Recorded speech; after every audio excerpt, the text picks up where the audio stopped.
Hi, I'm Luke David, and this is my life story. Brother Luke, we are so glad that you're a member of Spirit of Life Church, and we know that you have a testimony about when you were riding on your bike, your motorcycle, that you lost your wallet and you were able to get it back. Can you tell us about that? Absolutely, I love sharing this story.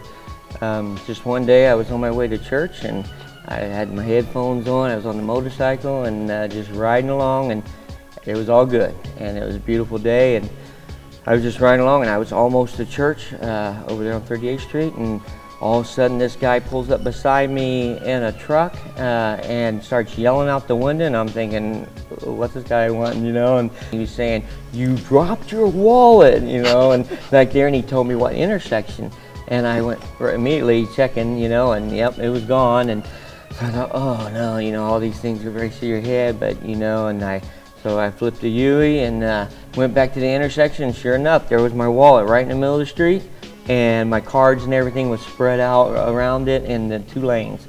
And so I pulled my motorcycle over and kind of playing Frogger out in the middle of the street, and picked up everything and got back over to the bike and took inventory. Not one thing was missing, and I was 2 to 3 blocks away, so I thought that was an awesome event. What do you attribute that to? Well, what I truly feel is God looks over me. For one thing, I'm a faithful tither, and I have tither's rights, and He takes care of me in that respect.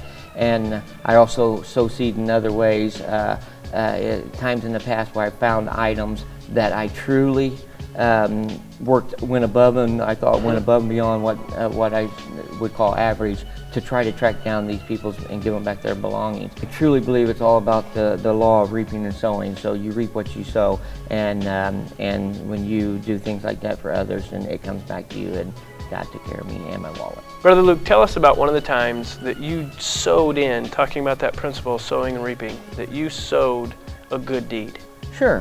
One time I was I got done playing racquetball, and I was going down to Thornton to get some gas, and I saw some object laying in the road right by the driveway as you're pulling into Thornton's off of 86th Street.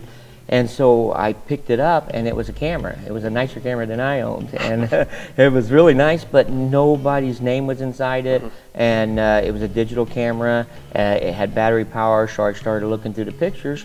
Couldn't really tell whose it was, but I really wanted to, I know somebody was missing this camera. So I took it home, and I told Deb I'm going to try to find the owners, and I even saw a couple of shots of a car, but I couldn't get license plates because, maybe I could get a policeman to help me out, maybe find the owners. Yeah. And so a couple of days later, I'm looking through the pictures again. Deb goes, what are you doing now? And I said, I just think, there's probably something in here.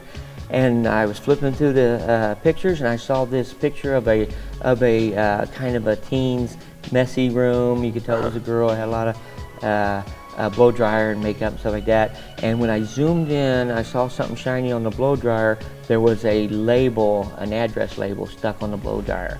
And so I zoomed in a little bit farther, and I could read the name and address. I found this person's name on Facebook, sent them a message through Facebook. They called me. I shipped the camera to them. They sent me a very nice gift card at a restaurant, and they got their camera back, and they was happy. Their daughter was coming through Indianapolis with their mom to look for a college to go to, and that was her camera, and they left it up on top of the car, and it flew off, and so I was able to return that to them. So you really went above and beyond. I tried. Yeah. No, that's good. Yeah.